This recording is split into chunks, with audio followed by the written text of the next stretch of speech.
with the new Warrior Wrestling champion, Trevor Outlaw, who demanded he had some time with the media. Anything you need to say about tonight? Yeah, I've got a lot of things to say. First off, you should be a little bit more enthusiastic that Warrior Wrestling finally has a world champion again. I did fight for the women's world championship a couple of years ago. Didn't necessarily work out, but hey, first time going for the world championship, and yours rudely is the winner. Pretty Cool. Yeah, I think thanks for your time here, Whoa, Trevor. you're gonna interrupt me? Yeah, I mean, look, you said what you had to say. No, I'm not done. I could keep going all day. You know what? You're gonna bring me on your podcast. That's what you're gonna do. You're gonna bring me on your podcast, and then I'll get to say everything else that I want to say. How does that sound to you? Do we have to? You know, that sounds like a fantastic idea. That sounds like a fantastic idea. You know why? Now there's three of them. I apologize, Don, but it seems like you have been, what's the word, rudely. Oh, he said the thing! He said the Do me a thing! favor, hold my pocket duck while I talk. Listen, why would you not want to invite the hottest thing in professional wrestling today? Guys who go up against teams and competitors like Sam Beale, Dog walk, and Mazanga, Dog walk, Ryan Matthias, Dog walk. every sorry son of a bee who thinks they're in a tag team, and Warrior. The Rude Crew will see you on the Warrior Wrestling Podcast. Mwah. Look at that. Look at it! Look at it! Trevor Outlaw has demanded his time with the media following his victory at Crown Point. He is ready to go. He's here. Trevor, anything you want to say in opening?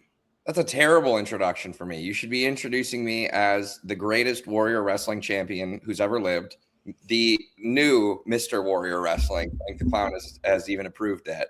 And to say I demanded this is a little egregious. You know, I think the champ deserves this time to talk about Warrior Wrestling and have the platform to share the good word of Warrior. That's debatable, but okay. Any company man would. So let's rewind this back. You also, I won't say demanded since you said don't say demand, insisted that I wear this t-shirt that you so aggressively made me buy and wear at our Talia Hall show. Do you remember when you stole our merch table that night? I did. I made a killing that night too. I think I completely sold out of merch that night. That was the first night that I had those shirts at Warrior. And yeah, it was a good night. So you're welcome. And everybody has a little bit better of a fashion sense when they're rocking a Rudis tee. That's for sure. You know what? I'll give you that. The leopard print is something to be desired. Exactly.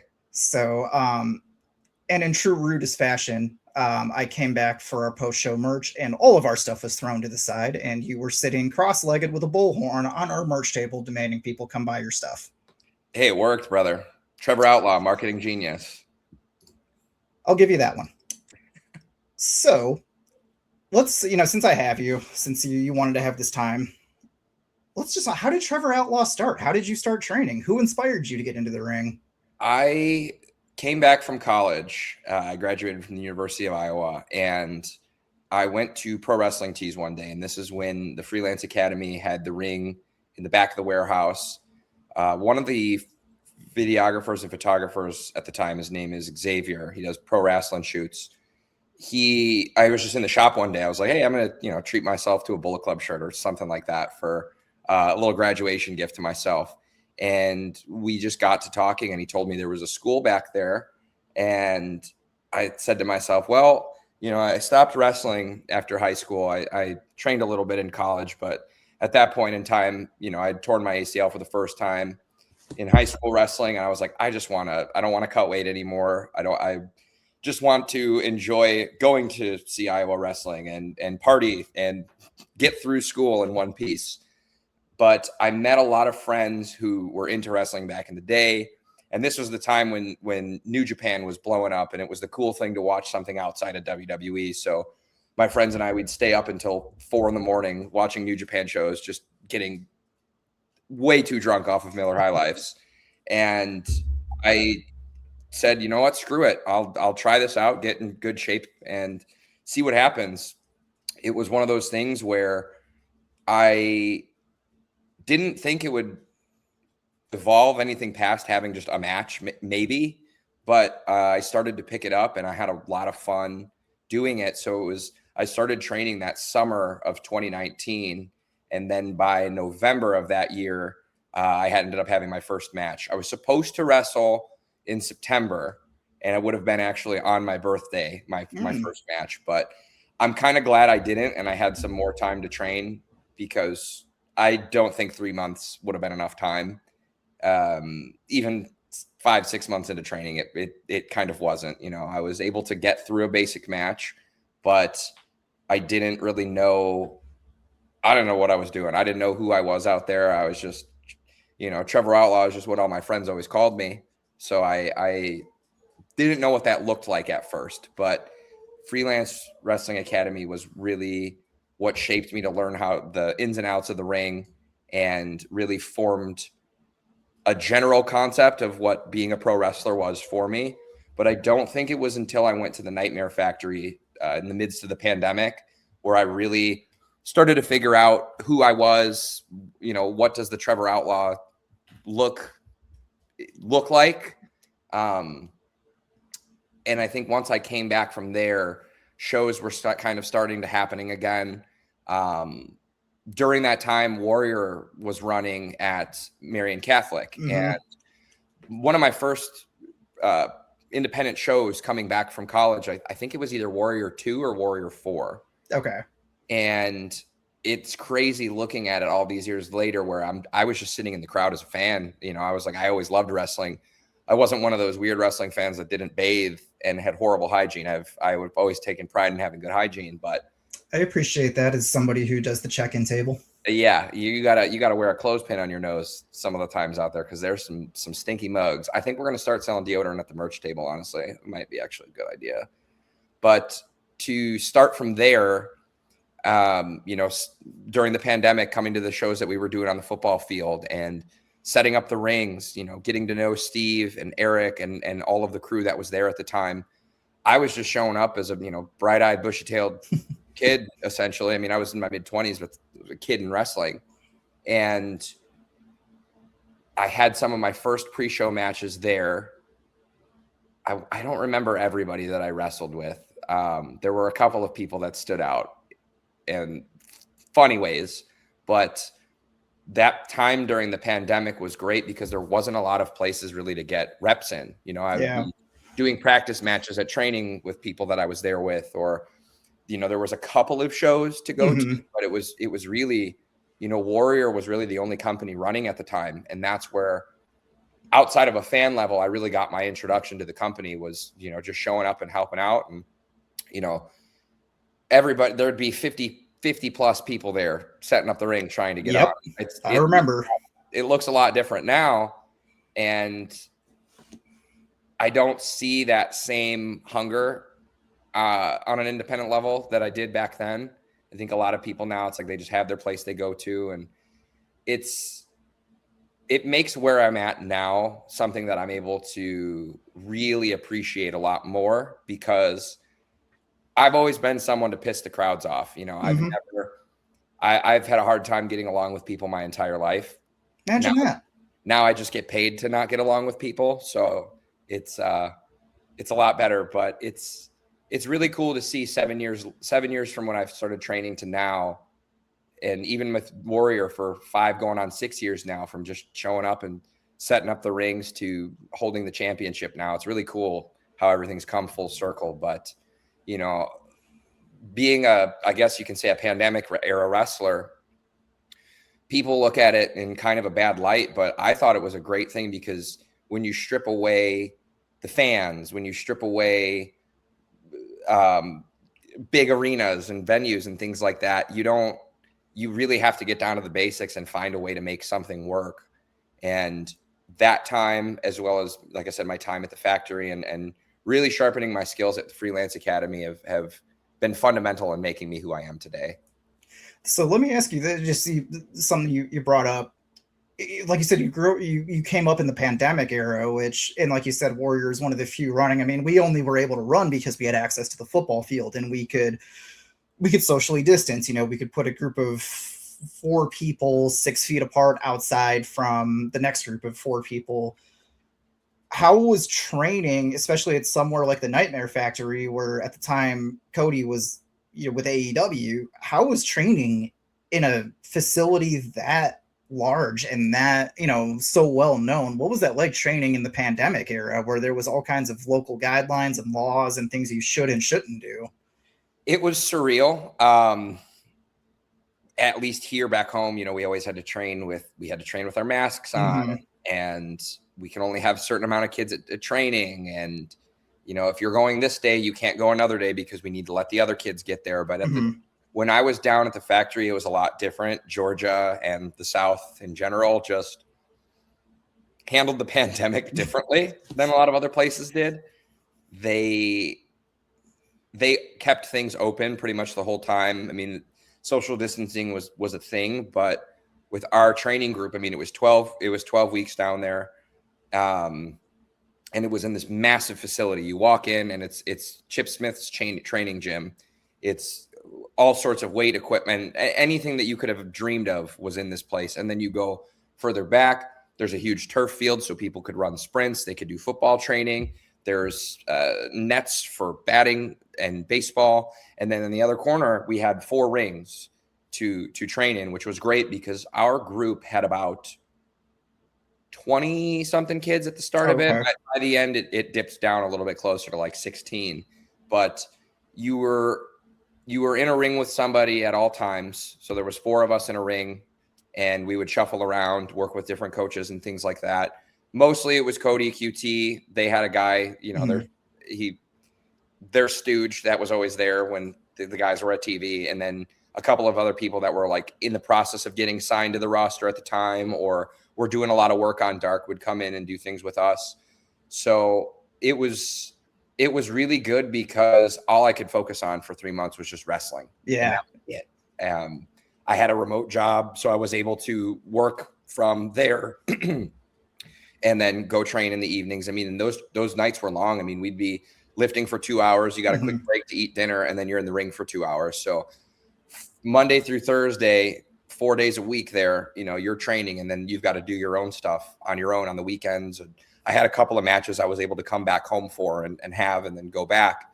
But I'm definitely glad I got to be down there during that time when nothing else was going on, because it was a little bit more open still.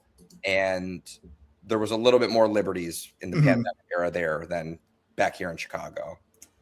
So let's cut to the meat and potatoes of why we're here today. You're the new Warrior Wrestling champion. You beat Sam Beale 3 times. 3 times now. We'll get to that. Don't worry. As of recording this, it was just a week ago. You beat Sam Beale. You're the Warrior champion. You talked about coming early to set up the ring. Like you said, there's 50 kids there trying to set up the ring, set up chairs, get their spot. What was Trevor Outlaw's first? I know you talked about pre-show matches. What was Trevor Outlaw's first main roster Warrior Wrestling match that you recall or that really stuck out to you? I think it was against Mance Warner. Yeah. I believe it was against Mance Warner. Did a lot of like random tag team matches. I got to tag with Darius Luttrell against the Bang Bros. That was probably my most fun pre-show match that I had. I was a babyface once. I was really once because they really did not like. It was some dude from Texas that was insistent on doing what he wanted to do, and to it. Well, I'm going to do what I want to do, and we fought. But people actually liked me better that day. They were like, "Hey, you're here for the hometown crowd."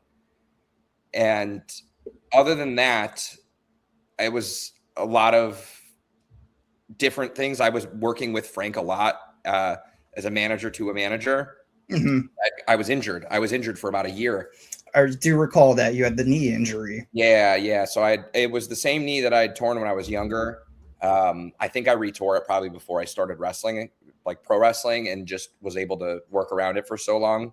Once the other ligament snapped, we needed to get it fixed. But getting a curb stomped into a cake by Athena, and Frank breaking his arm, the helicopter where I can't believe I put a clown wig and nose on, and I hope that's just lost media now, because I look back at that and it's just, oh my God. I was Frank's stooge, but Frank also saw something in me that before other companies and places did, to where even if it was just something small, something to get my foot in the door. And then we fast forward to getting cleared from injury. The first match I have on the main roster for Warrior, it's like, all right, we're really going to throw you to the wolves here, and you're going to fight Mance Warner. And that man beat my ass all over the gym. All over the gym. I mean, I think at the time it was one of my longest matches too. And that was such a challenge for me because he did not like any of the shenanigans that Trevor brings to the table. So he just beat my ass and I had to fight back. But that was my first big exposure to Warrior Wrestling. And I think that match was kind of the preface to all of the other wacky matches that I've had. You know, I think when I look through the people that I've wrestled at Warrior over the last several years now, it's like a fever dream list of opponents, to where, okay, what kind of wacky stuff is Trevor getting into in this one? And then this year, there's been a lot more challenges on the, all right, like I have fun out there, but I really have to crank it up a notch, and I have to be a little bit more serious in there to get the job done and to show that I can hang with some of these big names that people will probably look at and be like, why the hell is Trevor wrestling this guy? So more to prove to, I guess, other people, but I never really cared about what other people thought of me. I just kind of look at it and laugh. It's more of needing to prove that to myself. And I think this year I've really gotten to do that and test myself in ways that I haven't before physically. That's fair. Now, unfortunately, Warrior kind of rebranded for a minute there. We were experimenting with the stuff, not to pull the curtain too far back, but, we were experimenting with stuff. I think this is my favorite Trevor Outlaw match and moment ever. You decided to declare an open challenge at Revolution Brewing because, you didn't have an opponent, wanted to be on the show, wanted to just be there. Do you remember who answered that challenge? Oh man, I wish I didn't. I still have nightmares about wrestling Lance Archer, but I'm not a wrestler and I have nightmares about wrestling Lance Archer. Yeah, that was a tough night at the office for me, especially because before Lance threw Frank off of the football bleachers, I was like, oh, he's going to kill me. And he came out and I saw him coming to the ring, and I thought my only chance of winning this is just tackle him head first. So I ran out. I did a suicide dive on him, and he caught me and choke slammed my ass on the apron so hard. And I'll tell you what, I have done 2 dives my entire career. One of them was at Freelance, and I was forced into it. I tried to do it. I was like, I can't do it. And Saban Gage and another guy threw me out. So it was like an accidental suicide dive. And I thought to myself, well, I did it, so maybe I'll be able to use this move in my arsenal. And in my attempt to do that on Lance Archer, it backfired horribly. He whooped my ass all over Revolution Brewing. That was probably the first match that I had where I really realized, oh, I'm swimming with the sharks here. I'm swimming with the sharks here. Not many people can beat Lance Archer. Unfortunately, I did not that night. The rest of my career has been pretty good. I've gotten to have a couple of title opportunities. I know that one was for the Revolution Brewing title. And I think I might actually be the only wrestler in Warrior history to wrestle for both the men's and women's Warrior World Championships. I think that's accurate. Do you remember that women's championship match, how that went? I do, because Crazy Athena was gone. And I said, you know what? I'm going to take matters into my own hands. And I decided to be the champion of women at Warrior Wrestling and come out with the women's title. And nobody stopped me until Sky Blue came out and kicked me in the face and almost broke my nose. Yeah, that was a fun one, though. That was a fun one nonetheless. I never would have thought she would have been the one to answer that. This is why I don't do open challenges anymore, right? No, it's not gone well. I'm 0 for 2 on open challenges because when there's a title on the line. But now this match with Sam was a total surprise to me because I thought, all right, this will be it. We're done. I've got no other reason to wrestle him again after this. And then the stakes finally got higher to where I was like, all right. I almost didn't show up to Crown Point. I said, I'm not wrestling Sam again. We've done this twice. I've already beaten him. we had this crazy 6-man tag, and I know we'll go into all of the matches from this year, but I was just like, I'm not doing this anymore. But then once the vacant world championship came out, I'm like, all right, now you've piqued my interest. So what you're saying is if we didn't put the title on the line, you might not have shown up to Crown Point. Absolutely. Absolutely, brother. I'm going to remember that. Okay, I'm going to text Steve. Anyway, let's also rewind it back a little bit, because you've mentioned his name a couple of times. You've mentioned Athena and that rivalry you and Frank the Clown had. How did you get involved with Frank the Clown? How did you end up being part of FTC LLC with a couple of others? You were like the first to join FTC LLC. So how did Frank handpick you as his person? So Frank and I kind of got together outside of Warrior first. There was a company that was running at the time called Zello Pro. I remember. Linked us up when I wrestled Colt Cabana. Oh, okay. Frank came out and helped me get my one-uppance back on Colt after he beat me. And then at Freelance, we did a show called Secret Stash during the pandemic, where it was closed set. We only had like 20 fans there. They were our season ticket holders. Okay. Most dedicated, loyal fans. Yes. A couple friends and family, but it was the up-and-coming guys from the academy versus established guys on the roster. I'd wrestled Effie that night, and Frank went up to the promoters and said, let me work with Trevor. I want to do something with him. So we were trying to figure out what that was going to look like. And Frank was already a regular with Warrior at the time. And I had started showing up. He's like, let me see if there's something I can do to, if not get you a match on the pre-show, to come out with me and just basically be my assistant. And that it's evolved into, I'm not his lackey. He's my partner and one of my partners in crime. And when he decided to expand and create his LLC, because I told him you need to have a legal LLC, he probably a good idea to Warrior, and we recruited a few other talents to where, as Warrior went away for a little bit, and some of those guys went to different places. Some of them don't wrestle anymore. We weren't sure what that was going to look like in the future, but Frank and I will always be synonymous with one another, whether it's at Warrior, whether it's at Freelance. I would love to have Frank back at Warrior in some capacity to meet my Leo bros. I think we would have a good time together. Maybe if Hayden comes back too. I've like I said, I normally don't get along with others, but Warrior Wrestling has brought me some really good people to connect with that I wouldn't have normally connected with otherwise, or maybe they weren't getting a look in other places to where, hey, let me open the door for you here. I know I had a rough path getting in the door, but now that I can kind of keep my foot here, let me bring some people along the way with. So those damn Leo bros are your fault? Maybe.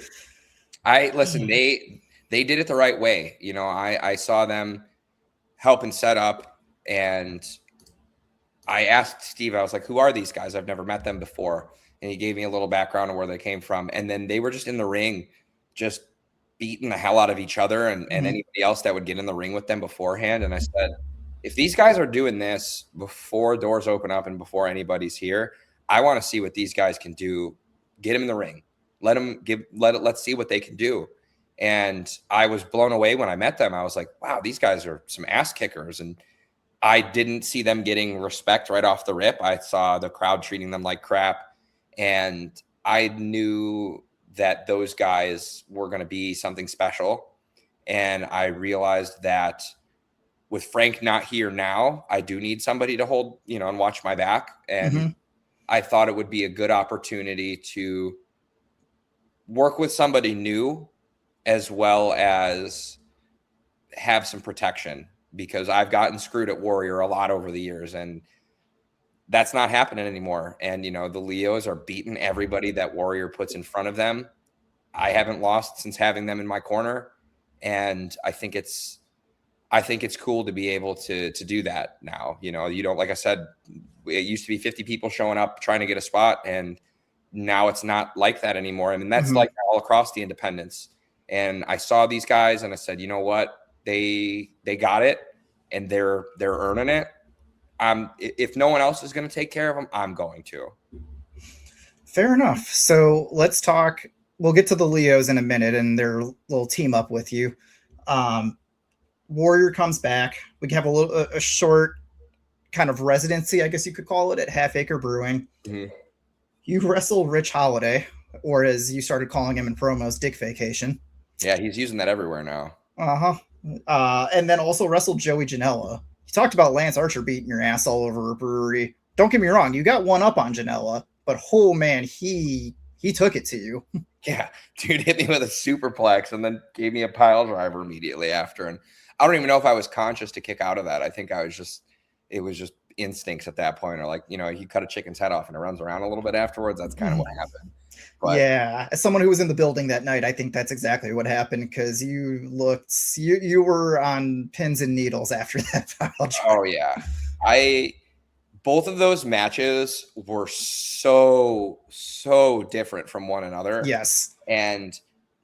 But they were both equally some of the most difficult challenges I had ever faced. You got Richard Holiday, who is very similar to me. And I don't say like, oh, we wrestle like this or that, but similar mindsets in wrestling. We're going to do whatever we need to win. We're both very braggadocious and showboaty. So, you know, to basically have a jerk off, well, maybe I shouldn't say that. Anyways, to have two guys who are both universally disliked going in to a match where we both were on it's weird. We were both on the same page. I loaded up my gear with a bunch of stuff, weapons. He did the same thing. And I think we went like 5 to 7 minutes without either one of us even touching each other. And the crowd was so giving that night to that they were there for everything. I mean, at one point I get out of the ring and I steal somebody's cowboy hat and I'm boot scooting and they're giving me a this is awesome and holy shit chant. And it's like, cool. Like, do I not have to wrestle now? Can I just take my pay and go home? But that was a really fun match because it was like wrestling in a mirror, you know, like everything that I have something for, this guy has something to counter around that. Whereas a lot of other people don't. And then with Joey, I have never been pushed to the limits that I have physically like I did in that match. I did things that I never thought I would have to do to win a wrestling match. I mean, he definitely brought it and he beat my ass, but I dished it right back to him. Like I said, I pulled things out of my arsenal I didn't think that I even was capable of doing. But that was the match to start this year with a match like that against Joey. It lit a fire under my ass all across the board wherever I'm wrestling. You know, I've scaled back a lot at how much I'm wrestling because it's taken a toll on my body a lot over the years. Sure. And I know that I'm not going to be able to wrestle forever, but I want to be able to wrestle in the places that are important to me, to where I can give the best quality of match possible and not look like a shell of myself in there, not look like I'm burnt out and beat up. You know, I'm able to change the way that I train. You know, my diet has been locked in to where I feel the best that I've ever felt in a ring, despite years of bumps and bruises along the way now. And that match, like I said, that match lit the fire under me to be like, nothing is going to stop me this year. Everything that I've said that I wanted to do in my career that I have not been able to do up until this point, I'm going to do now. And being able to beat somebody like Joey, who's been the top name on the independents for over a decade, that not only, like I said, lit that fire, but that gave me the confidence booster to be like, no, I can do this. And I don't care what anybody says. Like, I'm going to do the damn thing. So now let's talk about why we're, part of the reason why we're here. You had a trilogy with Beale. You end up with the Leos, which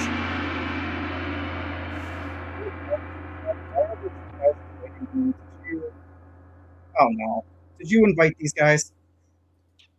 Surprise! Hey, whoa, my boys. what's going thought you could do it without on? us? You had to invite these guys. Of course I had to invite you effing guys. All right, well, since you're here, let's talk about how you guys kind of cheated a couple of times against Beale. Whoa. He did. He used the C word, fellas. Careful. I don't like the C word. Watch I your call mouth. things strategy, maybe having a plan, friends. I don't know.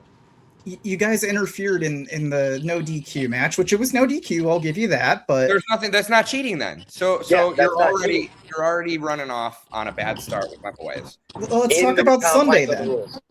Let's talk about Sunday then. You guys got tossed out of the match for interfering and then came back. Listen, I was checking Sam. Literally because he was standing sitting in Trevor's down, corner. and he looked like he was having a hard time. So I was just whispering sweet nothings in his ear, being encouraging, and the ref thought we were doing something conniving. So maybe he should have asked more questions. Really, it's on him. Okay, here's a question. Why did you pull the referee out of the ring? These His accusations shoe- are starting to become a problem, Dom. His shoe was untied. His shoe was untied. Yeah, Jeremy's Yes, kind of He could have tripped, and You wanna see him hurt? He could have fell and hit Trevor. That could have interrupted the whole match. He was being unprofessional. He should have had his whole kit together, you know? Okay, so then why did you hit Trevor, or why did you hit Sam when the ref wasn't looking? Why'd you have to take advantage? Listen, everything was a blur. I was so focused on going to Rainforest. Next thing I know, I look up and Trevor's the champ. I think that's really all that matters about that event in that match. And if my memory serves me correct, Sam let fans interfere by beating me violently with my arms behind my back. And not to mention, Sam's for no reason attacked both of the Leos. So there was no cheating, there was anything. If anything, let's talk hypotheticals here. If one of them were to have hit Sam, it was simply a receipt for Sam provoking my boys and taking a swing at them first. Because where we come from, we don't start fights, we finish them. So if you're going to take a swing at us, you better be prepared that we're going to be doing the damn same back. Yes, sir. Yes, sir. Okay, let's break that down for a second, because you guys did have a 6-man in South Bend. The three of you guys against. That was ridiculous. That was not. First off, we are professional wrestlers to a T. Ignore my voice. I've had a long weekend. I'm emotional because you're accusing us of stuff that we may or may not have done. But listen, we go into this match and we're thinking we're going to have a fair gentleman's 3-on-3. Next thing we know, we're getting thrown around into fans and into trash cans. And I swear, we need to start breathalyzing Sam Beale. He's a danger to himself and others. I need to take a walk. I got to take a walk. Well, you said you wanted to have a fair fight, but Trevor, you snuck up behind Sam before the bell and tried to get a jump start. I did not do that. I just found a different. I got lost in Bendix Arena, so I had to find a different way to get to the ring, and I just so happened to have come around the back, and that was how I got in the ring. You know, the Leos were doing their thing. I heard them, so thankfully they were calling for me. So I was able to I followed their voices and I found my way into the ring.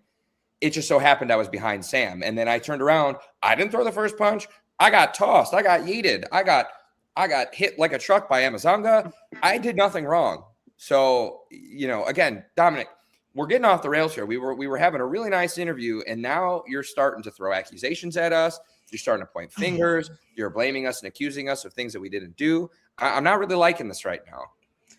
Well, also, what is this in the private chat? Leo said, "Dom, we're sending you a gift." What the hell are you guys sending to my house? Is it one of those terrible T-shirts? Relax. Oh, it's a gift. Yeah, listen. It's a gift. Kind of rude that you're just gonna read out personal information like that on air, but it's fine. We'll move past that. Leak in the group chat. What the hell, bro? Just hey, listen. Just expect a nice gift from your boys, and you know what? If you want to send us some compensation because you appreciate it, then feel free. Our Venmo is also on the chat if you want to read that out next. Yeah, no, that's okay. They can find it on your Instagram. Anyway, Trevor, you've got a match coming up this weekend. Speaking of Amazonga, you're defending your title against Amazonga this Friday night. He's rolling his eyes already. Any thoughts on the match? Jay, why are you shaking your head? Listen, Trevor, can I be honest with you? I've known Zonga for a long time. And every time I think it can't get any worse, he finds a new way to just drop me on my dome. And I feel for you, man, because here's what I need you to do. I need you you can't back down. I swear to God, he smells fear. I swear to God, it's something about him. He knows you're scared, and he just starts going twice as hard. It's kind of disrespectful. So I think we have a game plan before this, and we just, we have the authorities on standby, and honestly, probably animal control, if I'm being completely honest with everyone here. But we got to take care of this problem, and it's a big problem. I think the biggest problem. I think he's the biggest problem I've ever. I mean, I got moonsaulted on this man, and I thought I was going to die. Yeah, that looked painful. Normally a lot of these companies, you win a title, you get to at least celebrate for a little bit, but it was like, oh, congratulations, here's your next match in a week. Like, what are we doing here? There should be a formal Trevor Outlaw championship celebration. We should have champagne. We should have the Rainforest Cafe sponsoring it. All of these wonderful things. And instead, I got to wrestle Amazonga. Like, I didn't ask for this. I'm the champion. I should have some say around here. At your regular job, do they go, hey, congrats, here's a promotion. Now go fight a 500-pound gorilla and try to survive. And maybe if you survive, you can keep the pay raise. Ridiculous. Exactly. Don, you've been quiet. I know you're in transit, but you've been quiet. Anything to add to this? You've known Zongo a while. I think Jay said it very well. And my voice is also very shot. And I'm also upset that there's been all these accusations. But this is all just effing ridiculous. I'm just trying to go to a friend's birthday party right now. And I'm hearing you guys are having a podcast without inviting us. That's just downright rude. And that's all. And you really should open the gift. And I can't believe you thought it wasn't going to be something nice. I'll let you know when it gets to my front door. I know you're upset. I'll let you know when it gets to my front door. So, Leos, we've talked about Trevor's since you decided to crash. We've talked about Trevor's title run. He's got Amazonga coming up. What do you guys want out of Warrior? You keep showing up and wrecking house and helping Trevor, whether that's against the rules or not. We won't get into because it's a hot topic. I get it. It's a sensitive spot. We won't get into it. What do you guys want out of Warrior? Listen, Jay, what's the one thing that Warrior's missing? What's the one thing? They're missing a shiny pair of beautiful, gorgeous tag team championship belts. And listen, this is why we pair with Trevor so well. Because a lot like our boy, we are really bad at waiting in line. And so all we ask is that maybe consider, if you want all of your favorites to keep all of their teeth and all their limbs and, whatnot, maybe you just kind of get the ball rolling on those championships and let the Rude Crew travel the world representing Warrior with all the gold we could possibly hold. You know what I'm saying? That's all we need. That's all we need. So are you guys going to get involved in Trevor's match against Amazonga? Trevor, you going to get involved in their match against Country Air this weekend? Hey. Don't spin it like that on us. Listen, we have each other's backs as insurance policies, and because that's what friends do. There's no interference. Now, if somebody decides to come and take a shot at me, I'm going to swing back, and I'm sure the same is going to be there. I have no plans of interfering, and I know the boys don't either. But listen, some of these guys forget that they're wrestling us individually or as a tag team, and they want to go after the other one of us. So it's self-defense, if anything. I don't think we're planning on interfering. I think we're planning on defending ourselves. Exactly. Like gentlemen. And we'll always be in each other's corners. So I don't know what the big deal is about that. Well, according to our senior referee, Jeremy, there was a bit of an issue with you two in Trevor's corner this past weekend, but we already talked about that. You tried to help him tie his shoelace, allegedly. Jeremy thinks he can do whatever he wants because he has beautiful eyes. Well, I'm sick of it. I'm getting real tired of that behavior and him thinking that he can boss us around. I concur. I'm tired of Jeremy. He has been a thorn in my side as a referee for years at Warrior. And I've wrestled refs before, and if I got to kick his ass, listen, I'll defend the title against Ref Jeremy. Here's a suggestion based on your past track record. Don't make it an open challenge. Fair. Hey, yeah. See, yeah, I can be helpful. I can be helpful, Jay. It won't be a surprise challenge. I'm laying the challenge out for him now, but he has to accept it in advance, and I have to have enough of a notice to prepare. It's got to be a Rainforest Cafe match right in the center of the restaurant. Yes. What is it with you guys in the Rainforest Cafe? Can someone explain to me what's so great about that place? It's the greatest restaurant experience you'll This ever dude needs an encounter. explanation. What are we talking about? Yeah, you don't need an Rainforest explanation. Cafe. It's RFC, brother. Come You got to go for yourself to experience it. Listen, Got to go see and- our boy Cha-Cha the Frog. Got to get your Exactly. collector mugs. You know, there's 16 left in North America. I have 4. By the end of the summer, I will have another 4. And we are going to take our talents to Minneapolis next weekend. We're going to have a business meeting beforehand about our strategy going into the day. We're going to hang out with our friend Cha-Cha, and then we're going to go back to that joint afterwards and celebrate again because it's the greatest place on, people say Disney is the most magical place on earth. Nah, the Rainforest Cafe is the most magical place on earth. And if you don't believe me, you got to go yourself and try it out. I'll remember that. In closing, Don, Jay, anything you want to say to Country Air before you square up this Friday in Minneapolis? I want to say that the only reason poison dart frogs are poisonous is because the diet they eat in the rainforest. If they don't eat that, they're just regular frogs, and you can typically get them online for like $50 minimum. And also, we're gonna whoop the ever living hell out of Country Air. We haven't seen one of those fellas, my boy Zach. Hey Zach, if you're watching, I apologize because we're gonna have a little reunion party followed by your funeral. It's just how this works. But we'll see you there. Trevor, anything you want to say to Amazonga before you guys wrestle on Friday? Bathe beforehand. Make sure that you get your rabies, your tetanus. Make sure you're up to date with all of your shots. And honestly, I will respect Amazonga more if he just doesn't show up. Just don't come. Just don't come. Don't waste your time. You don't stand a chance. Save yourself the embarrassment and just stay home. I'll take the forfeit. We'll call no harm, no foul. I won't have any ill will against you. In fact, I might even like you a little bit more. But just stay home. All right. Don, Jay, anything you want to say to the people listening? It's going to be a rude summer, baby. Sir, anyone who thought they're going to get one up on the Rude Crew, well, your dreams, aspirations are about to be rudely interrupted. Trevor, anything? Air, we're going to give you Don. a master class in beating ass on Sunday. I'm sorry, Friday. It's been a long week. Trevor, anything you need to say in closing? Yeah, I would like to put out there that I did not agree to or sign up for this match.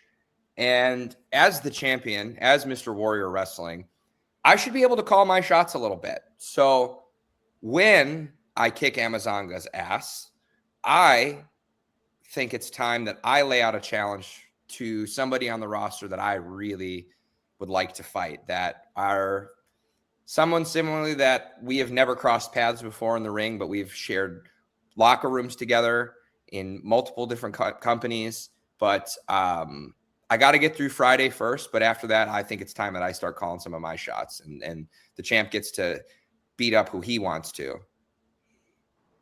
Fair enough. Do you think you'll wrestle Sam Beale again ever? No. There's no reason. There was no reason for us to fight again already going into this match until the title was put on the line. But at this point, I have beaten Sam Beale 3 times. 3 times. He would have to do, I don't even know. He would have to really give me something worthwhile for me to ever consider wrestling him again. I will say this. I hate Sam Beale. I hate everything that he stands for. But I will give him the credit where credit is due. He is a great wrestler. He's been a very tough challenge for me in the ring. He's left me with some bruises and bumps, and I know I have to him as well. But we're done with this chapter. That chapter of the book is closed. It's like a bad ex that won't go away. Just move on. It's time to move on. All right. Trevor, thank you for taking the time. Leos, thanks for showing up. Uninvited, unannounced. The pleasure was all yours, Dom. Don't act like You're welcome. Your ratings are about to skyrocket because of this. I hope so. Well, thank you, gentlemen. And I guess I'll keep your links of your merch and where people can find you below in case somebody wants to reach out and tell them how much they love you.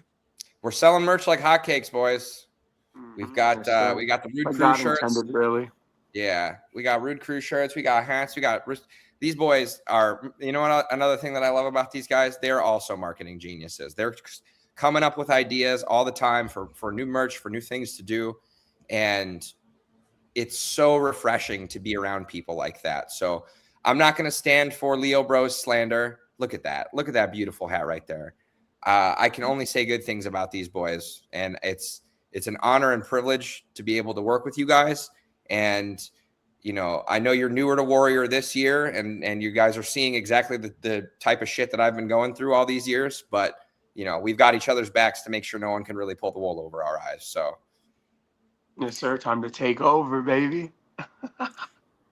Well, gentlemen, enjoy the rest of your Sunday. Enjoy your Rainforest Cafe. Yes, sir. Yeah. I expect a tag picture online with that gift. Yep, sure.